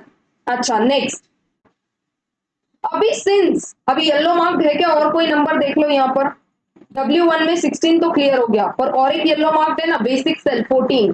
बोलो अगर V1 यहाँ पर 16 है तो U2 पे क्या लिखना पड़ेगा, अगर टोटल 14 लानी है, V1 पे तो 16 लिखा हुआ है, 16 में से मैम 2 घटाएंगे तो 14 हो जाएगा, तो यहाँ पे लिखो -2, यहाँ पे लिखो -2। आपको ख्याल आ रहा है मैं क्या बोल रही हूँ, फैक्ट्री 2 वेयर हाउस 1, सबसे पहले वो फैक्ट्री 1 कंप्लीट कर लिया, बट देखो सिंस यहाँ पे 16 है और यहाँ पे अपने को 14 मैच करना ही है ना, क्योंकि वो येलो मार्क्ड है, उसको बोलते हैं बेसिक सेल। तो अगर V1 पे 16 है तो U2 पे ऐसा कौन सा नंबर में लिखूं कि ताकि टोटल 14 हो जाए, तो 16 - 2 इज 14, क्लियर, बोलो। अच्छा नेक्स्ट, अब येलो मार्क कौन सा नंबर है, ये वेयर हाउस 2 में देखो ये यहाँ पर है, और ये F2। ऑलरेडी U2 पे -2 लिख चुकी हूं, ऑलरेडी U2 पे -2 लिख चुकी हूं। V2 पे ऐसा कौन सा नंबर लिखूं सो दैट टोटल 88 हो जाए? V2 पे ऐसा कौन सा नंबर लिखूं ताकि टोटल 8 हो जाए? यहां पर 10 लिख दो। शैल आई राइट 10? अब देखो 10 -2 क्या हो गया? 8। क्लियर?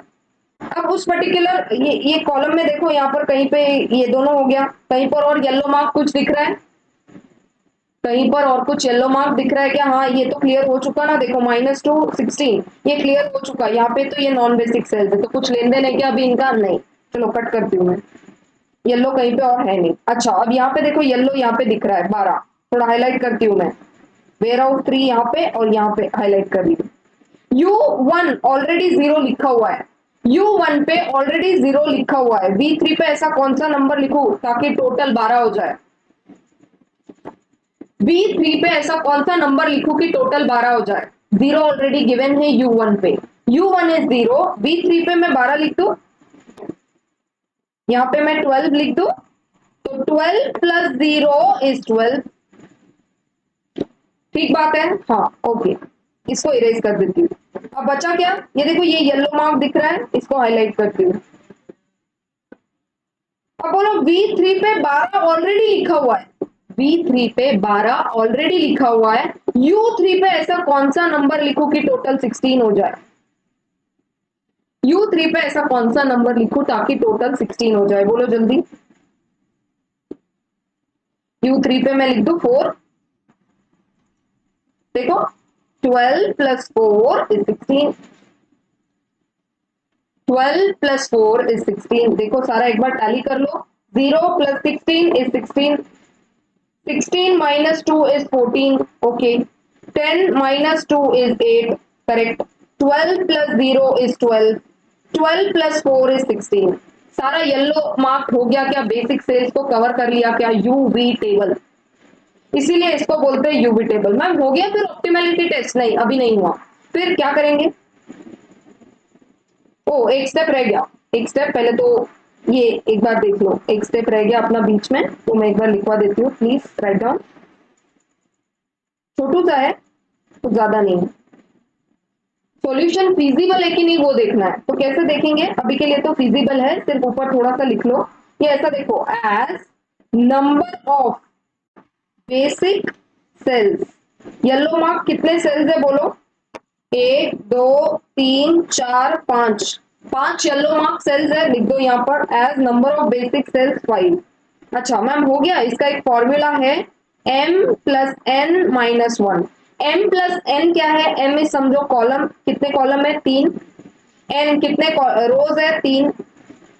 m कितने कॉलम्स है? 3। n कितने रोज है? 3। 3 प्लस 3 6 माइनस 1 कितना? 5। ये हो गया सॉल्यूशन फिजिबल। अगर यहाँ पे भी 5 आता है और अपना बेसिक सेल्स अगर 5 है, तो then that is called as solution is feasible. लिख दो थोड़ा सा, solution is feasible, solution is feasible। And उसके बाद में फिर आपको इस पे आना है यूवी टेबल पे। जैसे एक बार पता चल जाए कि सॉल्यूशन फिजिबल है, समझो यहाँ पे आता, यहाँ पे बेसिक सेल्स 4 आते तो सॉल्यूशन फिजिबल था क्या? नहीं। फिर अलग से और क्या करना है वो देखेंगे, बट सिंस अभी फिजिबल है तो अभी के लिए रहने देते हैं, है ना। अब ये हेवी नहीं करते इस क्वेश्चन को, बहुत छोटा सा क्वेश्चन है और मुझे सिर्फ समझाने हैं स्टेप वाइज, इसलिए एकदम छोटा सा लेके सिंपल सा लेके समझा रही हूँ, ठीक है। चलो आ जाओ इस टेबल पे, यूवी टेबल पे। अच्छा दूसरी और एक चीज क्या करनी है अभी, नॉन बेसिक सेल्स। दो चीजें हैं, बेसिक सेल्स वहां से यूवी टेबल बन गया, अभी नॉन बेसिक सेल्स का अपने का क्या करना है? देखो देयर इज अनदर फॉर्मूला, लिखो नीचे, कंडीशन क्या होनी चाहिए? कंडीशन जो नॉन बेसिक सेल्स है, मतलब जो मैंने इस कलर से हाईलाइट किए हैं नॉन बेसिक सेल्स, उनका जो u प्लस v है, जो भी u प्लस v है, that should be smaller than cost. देखो कैसे करेंगे, फॉर एग्जाम्पल अब ये देखो यहाँ पे 26 दिखता है, 26 u3 कितना है? u कितना है यहाँ पर 4 प्लस v कितना है? 16 दिखता है आपको? ये देखो 26 के सामने U3 में देखो क्या लिखा है 4, U इज 4, V इज 16, बोलो टोटल कितना होगा 16 plus 4 20, 20 should be lesser then this cost 26। ये जो मैट्रिक्स है टोटल ये क्या है कॉस्ट, दिस इज कॉस्ट। तो यूवी टेबल जो भी u प्लस वी आएगा that should be lesser than cost. हो गया क्या ये फुलफिल, टिक करो यस। दूसरा दूसरा नंबर देखो ये 20 देखो, करो एक बार total, u is 0, v is 10, लिखो एक बार u plus v should be lesser than cost. तो आप लोग अभी u कितना है 0, v कितना है 10, this should be lesser than cost, cost कितना है 20, लिख दो 20, 10 is lesser than or equal to 20, tick mark yes. Fulfil हो गया ना। इसको ये ऑप्टिमैलिटी टेस्ट चल रहा है, अगर सारे ऐसे टिक टिक टिक आ गए, सारे अगर राइट टिक मार्क आ गए तो सॉल्यूशन इज ऑप्टिमल। जैसे जॉब एलोकेशन में अपन नंबर ऑफ लाइंस ड्रॉ करते हैं, number of lines is equal to order of matrix अगर बोलते हैं तो सॉल्यूशन इज फीजिबल, मतलब सॉल्यूशन इज ऑप्टिमल। तो अगर यहाँ पर नॉन बेसिक सेल्स का जो ये टोटल है u plus B is lesser than cost, तो उसको बोलेंगे सॉल्यूशन ऑप्टिमल है। फीजिबिलिटी और ऑप्टिमलिटी यहाँ पर दोनों अलग है। Do you get this? Feasible वहां पर कब बोलते थे, number of lines is equal to order of matrix अगर है तो सॉल्यूशन इज फीजिबल और ऑप्टिमल। अब यहाँ पर फिजिबिलिटी टेस्ट अलग है, ऑप्टिमलिटी टेस्ट अलग है। फिजिबिलिटी में हमने क्या बोला था यहाँ पर m plus n minus 1, m that is number of columns plus n that is number of rows minus 1 should be equal to what, जितने भी बेसिक सेल्स है। बेसिक सेल्स कितने आए 5, m प्लस n माइनस 1 यहाँ पर कितना आया है 5, सॉल्यूशन इज फिजिबल। अब ऑप्टिमैलिटी टेस्ट कर रहे हैं यूवी टेबल से। ऑप्टिमैलिटी टेस्ट वो होता है जहां पर नॉन बेसिक सेल्स जो अभी मैंने ब्लू मार्क करके रखे हैं वहां पे u प्लस वी का है ना जो टोटल आ रहा है that should be lesser than cost. Okay next आ जाओ यहाँ पर, ये देखो 24, u is how much 4, v is how much 10, लिखो 4 10, अब डायरेक्टली लिखती हूं मैं 4 10, ऐसा ही है हाँ 4 10, बोलो should be lesser than or equal to 24, बोलो total 14 is lesser than or equal to 24, tick mark कर दो।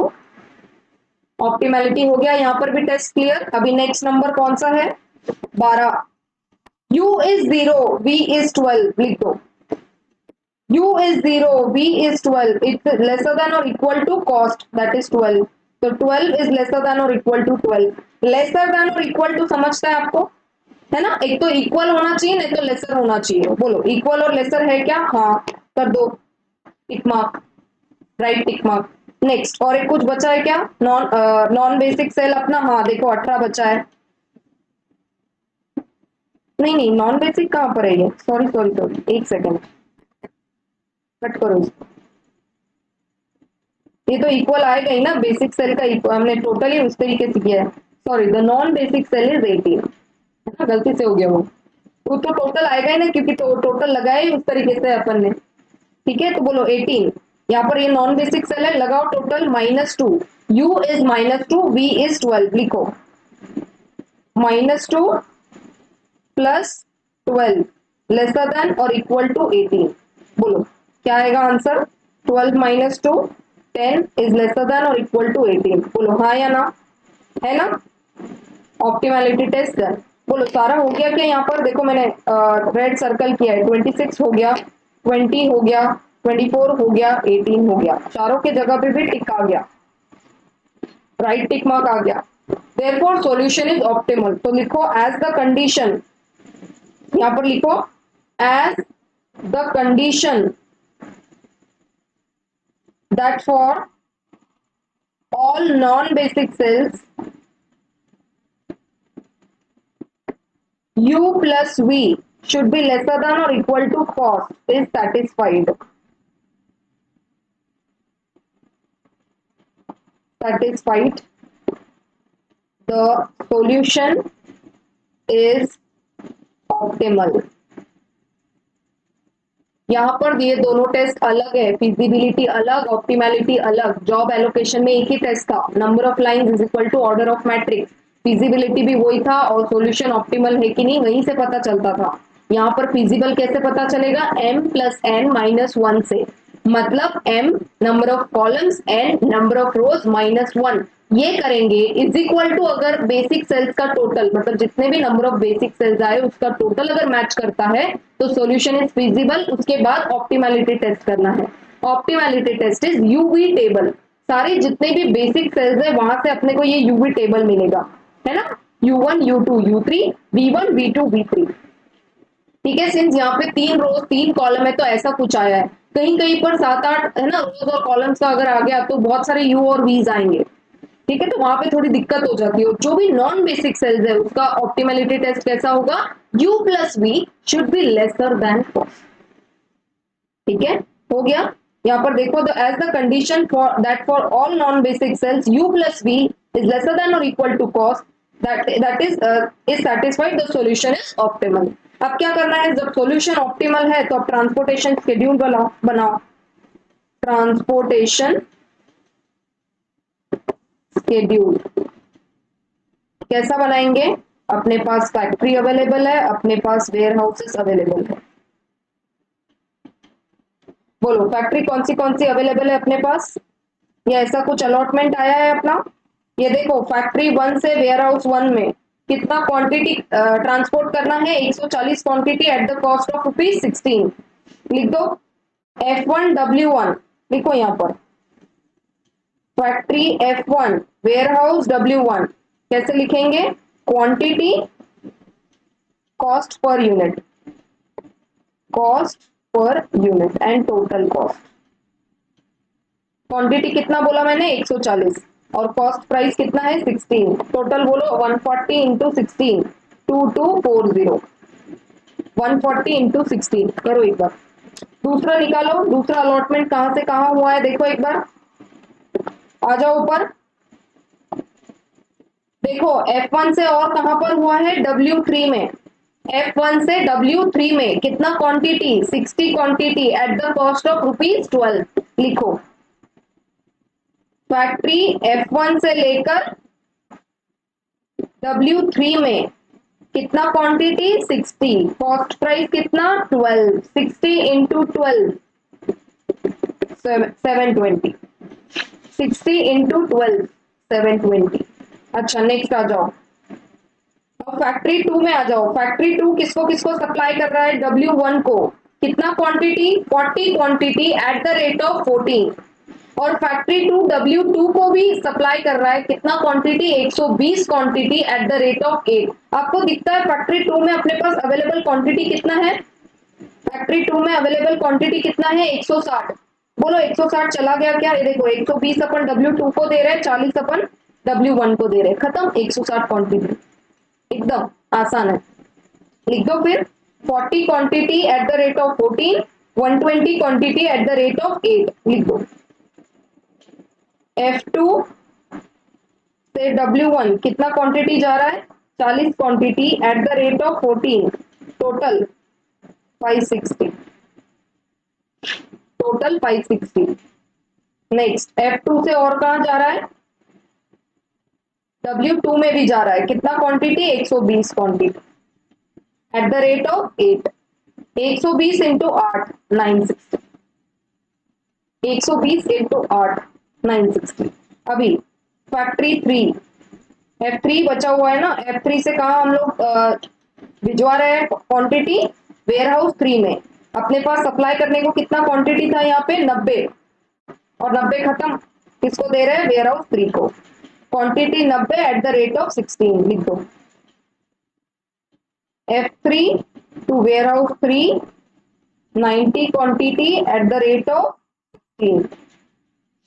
बोलो 90 इंटू 16 1440,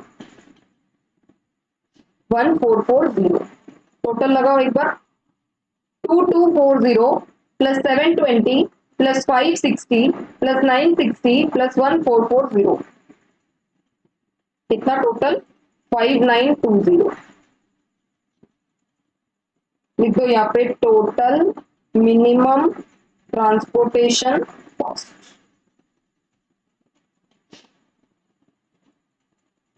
अच्छा, आपको अभी कॉन्सेप्ट समझ में आया ऐसा क्यों किया हमने, ये सॉल्विंग ऐसा क्यों है? क्योंकि आपको ये जहां पर भी कॉस्ट पर यूनिट दिख रहा है ना, this is the minimum cost, minimum best possible cost available to the different different warehouses from the different different factories. अब आपको अगर समझता होगा तो F1 से W1, F1 से जब W1 में अपन लेके जा रहे हैं 16 रुपए कॉस्ट पे, आप लोग तो आसानी से बोल सकते हो मैम 12 रुपए है ना, देखो चलो W वेयर हाउस 3 को सारा का सारा दे दो। कैसे सॉल्व करने के बाद पता चल रहा है F1 से अगर W1 में भेजेंगे एट द रेट ऑफ 16 तो ज्यादा बेटर है ना, कॉस्ट कम लगेगा। मतलब यू एज अ पर्सन समझो, आप सिंगल पर्सन हो, आपके 3 वेयर हाउसेस है और आपको पता है 3 ऑप्शंस है, factory 1, factory 2, factory 3, different different prices available है, तो आपको ये सब सॉल्व करना है और फिजिबिलिटी टेस्ट, ऑप्टिमलिटी टेस्ट करना है, उसके बाद निकालना है आंसर क्या आएगा। तो लास्ट में जो ये आंसर आया है ना आपका, क्या आंसर, ये इंटू करके जो भी 5920, this is the minimum cost transportation cost. क्या बोलते हैं इसको, मिनिमम ट्रांसपोर्टेशन कॉस्ट। अच्छा मैम फिर ये क्यों किया अपन ने ऑप्टिमैलिटी टेस्ट? अपन ऑप्टिमैलिटी टेस्ट इसलिए कर रहे हैं कि जो नॉन बेसिक सेल्स है, मतलब जिस कॉस्ट पर अपन क्वांटिटी को इश्यू नहीं करवा रहे, दैट मींस 20 वाले इस पे अपन ने इश्यू करवाया क्या क्वांटिटी को? नहीं। देखो ना यहाँ पर 12 रुपए में करवाया, 16 रुपए में करवाया, 20 रुपए में क्यों नहीं करवाया? क्योंकि 20 रुपए ज्यादा है ना। देखो ना, U plus we should be lesser than cost. आपको दिखता है यहाँ पर ये जो 20 है ये बेस्ट पॉसिबल अपना एक प्राइस आया है, ये कम आना चाहिए 26 रुपए से।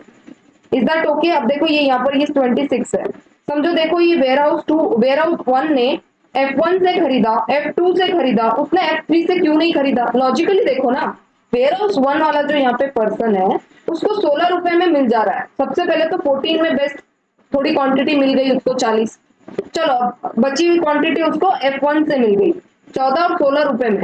अब F3 में जब वो गया तो वो पर्सन बोलता है 26 रुपए का दूंगा। बोलो 26 रुपए में क्यों खरीदेंगे वो, जब उसको 14 और 16 रुपीज में चीज मिल रही है, 26 रुपए में खरीदेंगे क्या वेयर हाउस 1 वाला पर्सन? अब यहाँ पर ही आप देख लो, ये देखो वेयर हाउस 2 की डिमांड जो है 8 रुपए में ही फुलफिल हो जा रही है, देखो इसको कितने सस्ते में मिल गया, 120 क्वांटिटी 8 रुपए में एकदम सस्ता मिल गया। बोलो 20 रुपए और 24 रुपए क्यों देगा, इतना पैसा क्यों देगा वो किसी और को, चाहे वो F1 को 20 रुपए देना हो या F3 को 24 रुपए देना हो, क्यों देगा वो जब 8 रुपए में उसको चीज मिल रही है। नेक्स्ट यहाँ पर देखो वेयर हाउस 3, यहाँ पर दो प्राइसेस है, देखो 12 रुपए में कुछ क्वांटिटी लेके जा रहा है 60 क्वांटिटी, बची हुई जो 90 क्वांटिटी है वो 16 रुपए में लेके जा रहा है। बोलो 18 रुपए में वो क्वांटिटी क्यों ही लेके जाएगा, 18 रुपए ज्यादा ही है ना। बट ये जो भी नॉन बेसिक सेल्स आए हैं सॉल्व करते टाइम, जो भी नॉन बेसिक सेल्स आए 20, 18, 24, 26, this UV should be lesser than cost, मतलब फॉर एग्जाम्पल जो 26 रुपए आया है that 26 should be lesser than U plus V. अब ये जो यू प्लस वी आया है क्या, 16 प्लस 4 दिखता है आपको, F3 के सामने U3 इज 4 एंड W1 के नीचे देखो 16, V1 इज 16 और U plus V that is 16 plus 4, 20 is lesser than 26।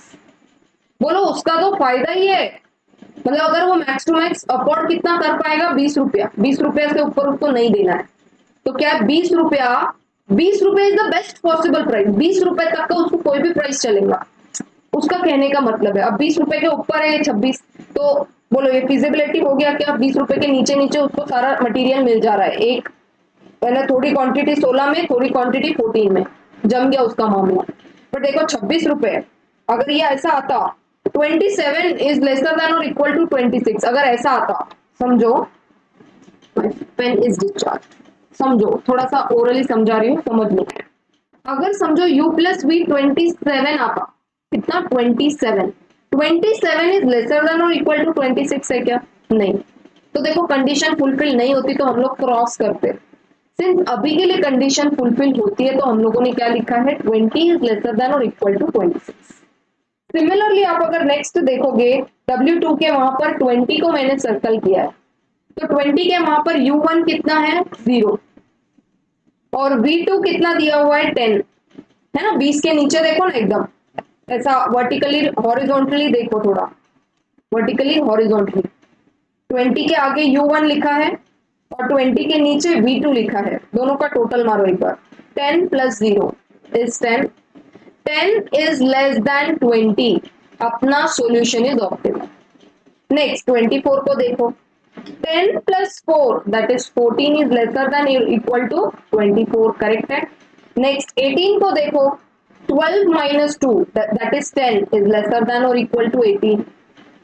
तो हर जगह अपना जो कॉस्ट है उससे कम ही आया है u प्लस v, तो अपना सॉल्यूशन इज ऑप्टिमल। मतलब अपन ने जो भी असाइनमेंट दिया है ना, ये जो क्वांटिटी वाइज जो भी येलो मार्क करके जहां पर वो ऊपर मैंने क्वांटिटी लिखा है सर्कल में, वो क्वांटिटी जो अपन ने हर एक को दे दिया वो सही है, उसमें कोई गलती है क्या? नहीं।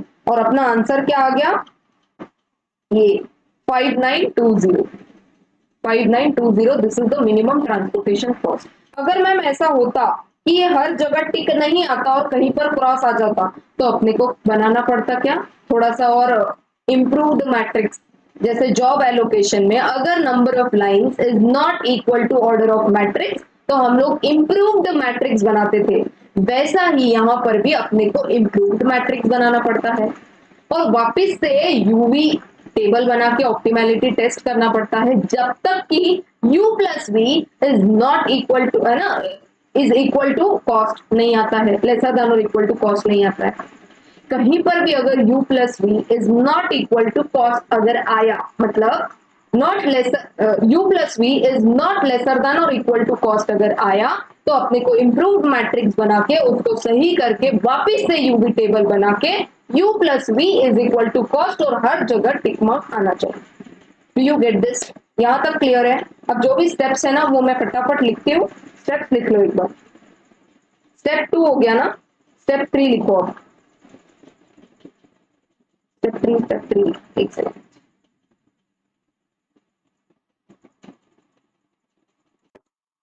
नेक्स्ट लिखो स्टेप 3। स्टेप 3 लिखेंगे, रिड्यूस द रो सप्लाई और column demand by amount assigned to the cell. जैसे कि यहां पर हमने किया था, वेयर हाउस 2 में 120 का डिमांड है और पर्टिकुलर जो 8 रुपए अपना स्मॉलेस्ट कॉस्ट आया है, वहां पर फैक्ट्री 2 से सप्लाई करने को कितना क्वांटिटी अवेलेबल था? 160। तो हम लोग कितना वहां पर मैक्सिमम कर सकते हैं? 120। तो 120 अलॉट करके देखो मैंने क्रॉस मार्क कर दिया, और उसके बाद यहां से अगर 160 में से 120 गया तो बचा कितना? 40। ऐसा कर दिया था, इसीलिए वो बात कर रहे हैं स्टेप 3 क्या रहेगा, रिड्यूस द रो सप्लाई और column demand by amount assign to the cell. Step 4, step 4 बोलो क्या किया था हमने स्टेप 4 में? If the row supply is now 0, eliminate eliminate the row. जैसे कि देखो यहां पर ये 120 खत्म हो गया था, वेयर हाउस 2 120 डिमांड खत्म हो गया, उस पर्टिकुलर कॉलम का वो एग्जॉस्ट हो गया, डिमांड खत्म हो गया, उसको मैंने एलिमिनेट कर दिया। एलिमिनेट करना मतलब उसको क्रॉस कर देना, लाइन ड्रॉ कर दी, that is called as elimination. The row supply is now 0, particularly अगर रो सप्लाई बोलो या डिमांड का, है ना, कॉलम का डिमांड बोलो 0 हो गया, एलिमिनेट कर दो। The row supply is now 0, eliminate the row, and if the column demand is 0, eliminate the column, eliminate the column। यहाँ पर फॉर एग्जाम्पल लिख दो, जैसे ही 120 कैंसिल हो गया, हमने उस पर्टिकुलर, है ना, कॉलम को ऐसा लाइन ड्रॉ कर दिया, मतलब एलिमिनेट कर दिया। ठीक है। If both row supply and column demand are 0, eliminate both the row and column। जैसे कि एंड में देखो यहाँ पर एंड में अगर आपको यहाँ पे दिखता होगा तो ये देखो ये 40 था और यहाँ पर भी ये 40 था, तो क्या मैं ऐसे बोल दूं, ये देखो यहाँ पर भी मैं ऐसे लाइन ड्रॉ कर दूंगी, F2 गया, सब जगह सब लाइन ड्रॉ हो गई। आपको दिखता है क्या, एक साथ मैंने दो लाइन ड्रॉ करी, क्यों, क्योंकि यहाँ पर देखो 40 अपने को सप्लाई करने के लिए क्वांटिटी अवेलेबल था और यहाँ पर 40 का ही डिमांड था, और यहाँ पर मैंने जैसे ही 40 लिखा वैसे ही मैंने दोनों चीजें एक साथ कट कर दी। क्यों एक साथ कर दी, क्योंकि एक साथ both row supply and column demand are zero, eliminate both row and column। ठीक है, समझ में आ गया पॉइंट नंबर 1 2 3, ये 1 2 3। अभी स्टेप 5 बोलो क्या लिखो, recompute the row and column difference for reduced transportation table, omitting rows and columns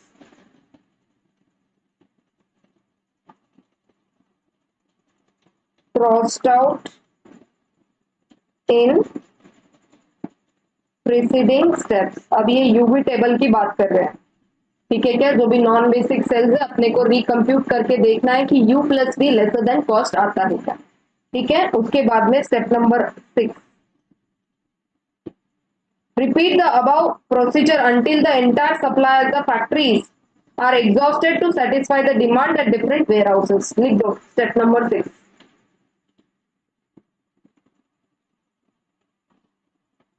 sorry, ये जो रिकम्प्यूटेशन है ना, ये ऐसा कुछ है, और जैसे मैं कहां पर बताऊं आपको, से इसका एग्जांपल लेके बता देती हूँ। ये देखो यहाँ पर अपने पास 90 चीज था, क्या था, 90 चीज था फैक्ट्री 3 से सप्लाई करने को, और वेयर हाउस 3 का डिमांड कितना था 150। अब सप्लाई करने के लिए 90 है, डिमांड 150 का है, तो अपन डिमांड कितना फुलफिल कर सकते हैं, खाली 90 फैक्ट्री 3 से, क्योंकि सप्लाई करने को ही उसके पास 90 चीज है। तो बचा हुआ चीज अपन कहां से करेंगे, यहां से। अब सॉल्व करते टाइम अपन ने पेनल्टी वाइज कैलकुलेट किया है, इसीलिए वो बोल रहे हैं यहाँ पर recompute the row column difference for deducted transportation table, omitting rows and columns crossed out in preceding steps. मतलब ये जो पेनल्टी कैलकुलेट किया था, सबसे पहले देखो अपन ने W2 को ऐसे क्रॉस आउट कर दिया था, फिर उसके बाद मैंने बोला पेनल्टी वापस कैलकुलेट करो, है ना। जिसको क्रॉस कर दिया उसको अपने को कंसिडर करना है कि अभी नहीं, वो एलिमिनेट हो गया, तो अपने को अभी smallest number excluding then crossed out वाला जो नंबर है उसको कंसिडर नहीं करना है, स्मॉलेस्ट नंबर और अगला जो स्मॉलेस्ट नंबर है वो कंसिडर करके दोबारा पेनल्टी कैलकुलेट करना है। जैसे जैसे है ना चीजें क्रॉस आउट होती जाएंगी, वापस से आपको पेनल्टी कैलकुलेट करना है, तब तक जब तक सारा क्वांटिटी है ना जो डिमांडेड है और सप्लाई है वो सब अलॉटमेंट बराबर नहीं हो जाता। आप अगर जब टोटल करोगे आपको 450 नजर आ जाएगा, तो तब आपको ये करना बंद कर देना है, और जब ये सारा ऐसे क्रॉस आउट हो जाएगा, दिखता है आपको सारे लाइन से अपन ने क्रॉस कर दिया, समझ में आती है बात। तो उसी के लिए वो बोल रहे हैं रिकम्प्यूट, ये यूवी वाला नहीं है, देखो recompute the row and column difference, मतलब क्या, पेनल्टी। अगर ये आपको समझ में आता होगा इसका मीनिंग, तो this is called as recomputation of penalty again after crossing out particular row और कॉलम। ठीक है, for deducted transportation table, omitting rows and columns crossed out in preceding step. जिसको अपन ने क्रॉस कर दिया उस पर्टिकुलर नंबर को अपने को महत्व देना नहीं, we have to cross out that particular thing, मतलब उसको अपने को ओमिट कर देना है उस पर्टिकुलर रो और कॉलम को। स्टेप नंबर 6 यहाँ पर बोलते हैं रिपीट। रिपीट क्या करना है, पेनल्टी कैलकुलेट करना। रिपीट मतलब यहाँ पर लिख दो आप पेनल्टी, जैसे जैसे एक एक लाइन या एक रो और कॉलम कुछ भी कट होता जा रहा है, वापस से पेनल्टी कैलकुलेट करो, हाईएस्ट पेनल्टी ढूंढो, हाईएस्ट पेनल्टी जहां पर भी आया है, फिर लोवेस्ट कॉस्ट ढूंढो, लोवेस्ट कॉस्ट ढूंढ के देखो मैक्सिमम अपने डिमांड और सप्लाई क्या मीट कर सकते हैं। ठीक है, repeat the above procedure until entire supply at factories are exhausted। Self explanatory एकदम, कि जब तक फैक्ट्री का जो सप्लाई है वो एग्जॉस्ट नहीं हो जाता तब तक अपने को ये प्रोसीजर को रिपीट करना है, ठीक है, to satisfy demand at different warehouses। अगर आप यहां पर आओगे और देखोगे, ठीक है, ये देखो यहीं पर बता देती हूँ, टोटल लगाओ एक बार, जो जो मैं हाईलाइट कर रही हूँ अभी उसका टोटल लगाना। 140 प्लस 60 टोटल लगाओ। 140 प्लस 60 200 क्या था सप्लाई करने के लिए, अवेलेबल क्वांटिटी देखो 200 खत्म हो गया, यस। नेक्स्ट देखो 40 प्लस 120, 40 प्लस 120 160 दिखता है यहाँ पर आपको 160। नेक्स्ट 90 क्या दिखता है आपको यहाँ पर 90, खत्म, सप्लाई खत्म। अब डिमांड देखते हैं, करो टोटल, वापिस से हाईलाइटिंग में करती हूँ। 140 प्लस 40 140 प्लस 40 180 देखो यहाँ पर दिखता है 180, खत्म डिमांड।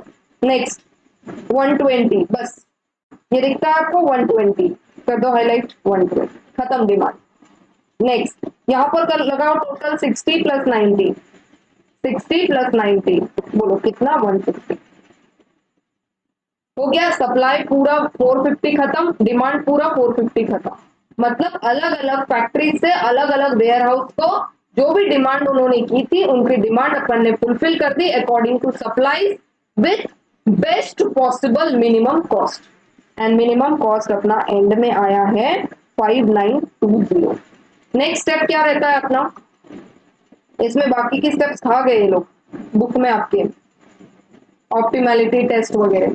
तो आपको क्या करना है, दोबारा एक बार मुझे बोलो स्टेप्स क्या क्या लिखे अपन ने। पेनल्टी निकालना है अपने को, स्मॉलेस्ट नंबर, उसके बाद नेक्स्ट स्मॉलेस्ट नंबर, उसके बाद क्या करना है लार्जेस्ट पेनल्टी ढूंढनी है, एंड उसमें स्मॉलेस्ट कॉस्ट देख के अपने को मैक्सिमम क्वांटिटी को अलॉट कर देना है, मैक्सिमम पॉसिबल क्वांटिटी को अलॉट कर देना है। और अपने को जब तक अलॉटमेंट करना है जब तक वो आइदर सप्लाई एग्जॉस्ट नहीं होता या डिमांड सेटिस्फाई नहीं होती, ठीक है। अब ये होने के बाद में हम लोगों ने क्या किया था फिर, एक बार मैं देख लेती हूँ,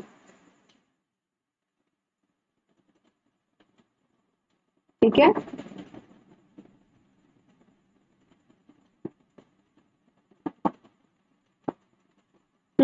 बीच में कहीं पर आपको वो ऐड करना पड़ेगा, स्टेप नंबर 7 यहाँ पर आप लिख सकते हो। उसके बाद आएगा अपना जो बेसिक सेल्स है m plus 1 minus 1 is equal to, जो भी बेसिक सेल्स अपन ने हाईलाइट किए हैं वो होना चाहिए। अगर ये हो गया तो सॉल्यूशन इज फीजिबल बोलेंगे, और फीजिबल होने के बाद में अपन स्टेप 8 ऑप्टिमैलिटी टेस्ट की तरफ जाएंगे।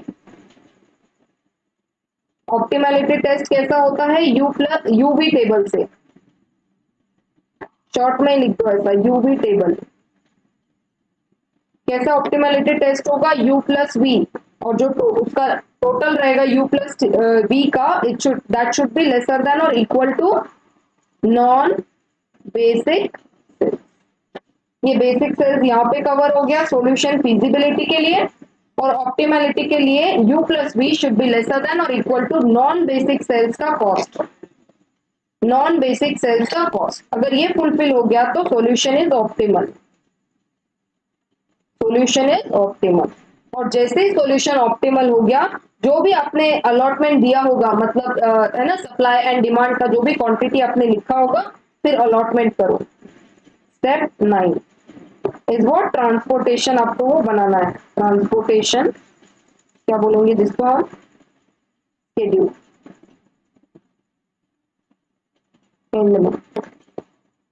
जहां से आपको क्या मिलेगा, अगर मिनिमाइजेशन का क्वेश्चन होगा तो मिनिमम कॉस्ट मिलेगा।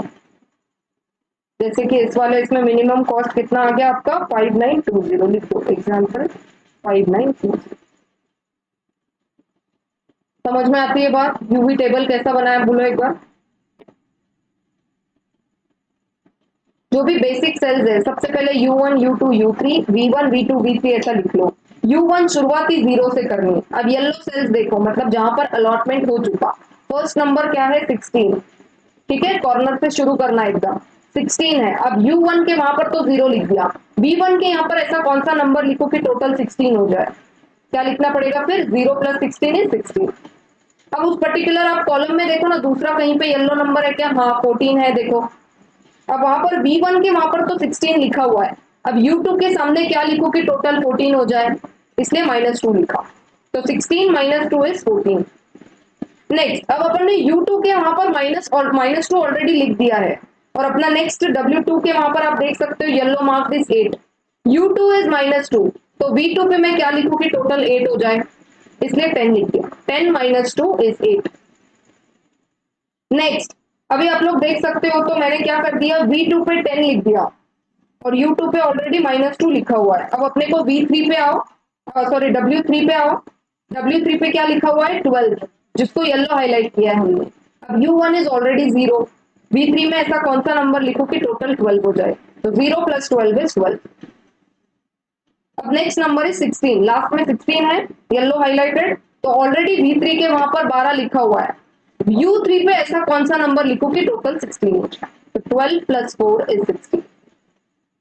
अब यूवी टेबल बन चुका। अब अपने को ऑप्टिमैलिटी टेस्ट करनी है।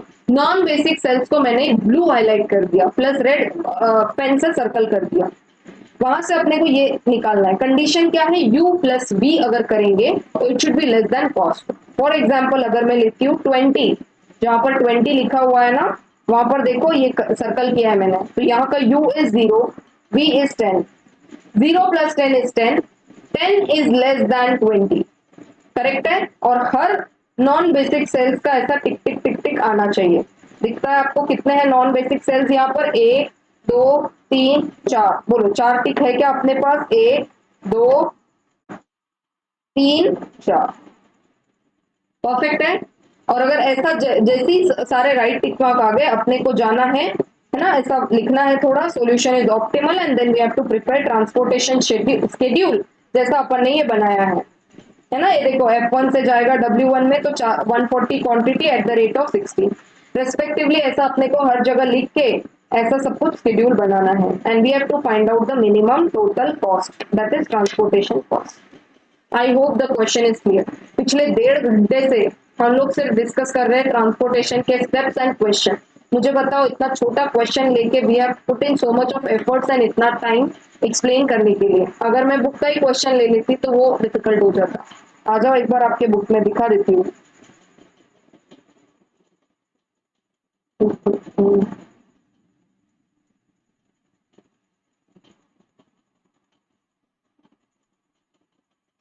सिमुलेशन वगैरह कंप्लीट कर चुके हैं हम लोग। हाँ ये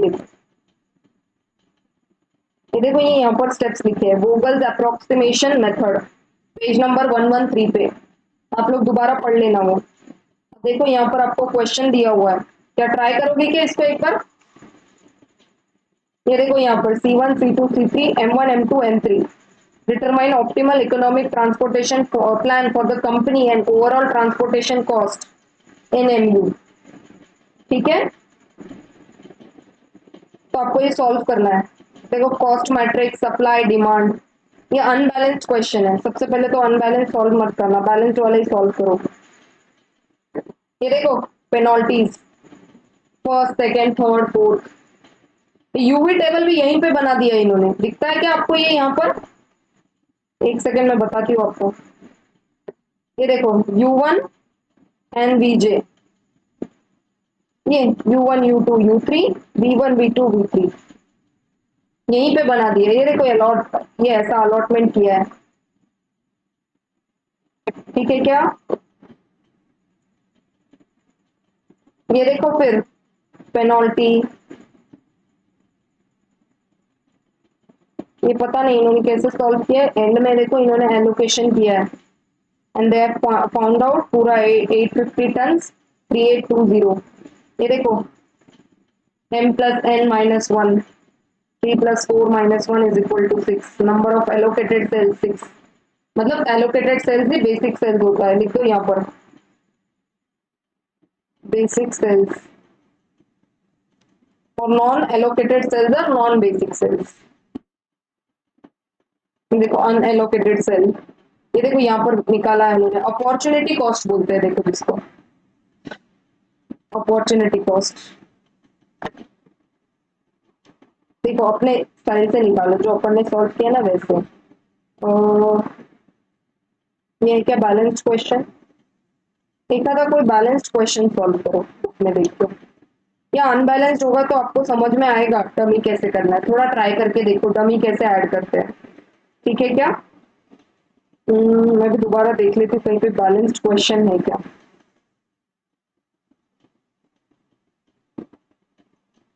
बैलेंस दिए ही नहीं है शायद। चलो ठीक है, साथ में ही सॉल्व करेंगे, अगर आपको लगता है कि सॉल्व करना है एक बार तो करके देख लेना। ठीक है, पर आपको स्टेप्स तो पढ़ ही लेनी है एक बार। थोड़ा सा झलक दिखा दिया मैंने, देखो अपने जैसा ही सॉल्व करते हैं। इन्होंने तो एक साथ सारा पूरा सॉल्व कर दिया। अरे ये इजी क्वेश्चन है एकदम, बोलू क्या मैं आपको, एकदम इजी है। ट्रांसपोर्टेशन भी खाली एक्सप्लेन करने पुरता ना हेवी लगता है, दो चार क्वेश्चन सॉल्व करोगे ना अपने आप को ऐसा एकदम ऐसा लगेगा आपको जैसे आपको अभी जॉब एलोकेशन लगता है। ठीक है, रुकेंगे अभी इस वीडियो में फिर। बोलो कोई दिक्कत वगैरह कुछ है क्या? देखो ये ऐसा कुछ बन गया है अपना सॉल्यूशन। देखो ये भी अपन ने देखो ऐसे लाइंस वाइंस ड्रॉ करी है, पेनल्टी वगैरह, एंड देन उसके बाद में ऑप्टिमैलिटी टेस्ट अलग से सॉल्व किया है। ठीक है, तो आपके पास अगर थोड़ा पेन वगैरह होगा एग्जाम में तो ऐसा हाईलाइट करना अलाउड नहीं है, बट आप लोग अभी के लिए नोटबुक में सॉल्व करने पुरता, मतलब जब तक आपको हैबिट नहीं होती। अब मुझे बताओ ये जो नॉन बेसिक सेल्स है अभी तो मैं लिख रही हूँ, पर जब आप ऐसे फुल प्लेस सॉल्व करने लग जाओगे ना तो आप तो मन में ही कैलकुलेट कर ले कैसे कर लोगे, u plus v lesser than cost, या ऐसे आप कैलकुलेट कर लोगे डायरेक्ट 4 प्लस ये is lesser than 26। Okay tick mark कर दो, ऊपर जाओ टिक मार्क कर दो, टिक मार्क टिक मार्क। पर एग्जाम में तो लिख लेना, बाकी ऐसा कभी घर पे सॉल्व कर रहे हैं तो you can you know no need to write down all this बार बार बार बार, एक बार लिख दिया ना बस काफी है। घर में सॉल्व करने पुरता मत लिखो, एग्जाम में तो लिखना पड़ेगा। ठीक है, तो आंसर एकदम प्रेजेंटेबल लगेगा। तो बुक में जो क्वेश्चन है ट्राई करो सॉल्व करने का डमी ऐड करके, समझता है तो, नहीं तो छोड़ दो, आई विल हेल्प आउट। अभी के लिए समझा कि नहीं बोलो, I want the answer from everyone. बोलो यस मैम जोर से, वेरी गुड। चलो फिर रुकेंगे अभी इस वीडियो में, will continue in the next video. क्या कंटिन्यू करेंगे? गोइंग मॉडल्स एंड ट्रांसपोर्टेशन के बुक के क्वेश्चन। ठीक है, चलो बाय बाय।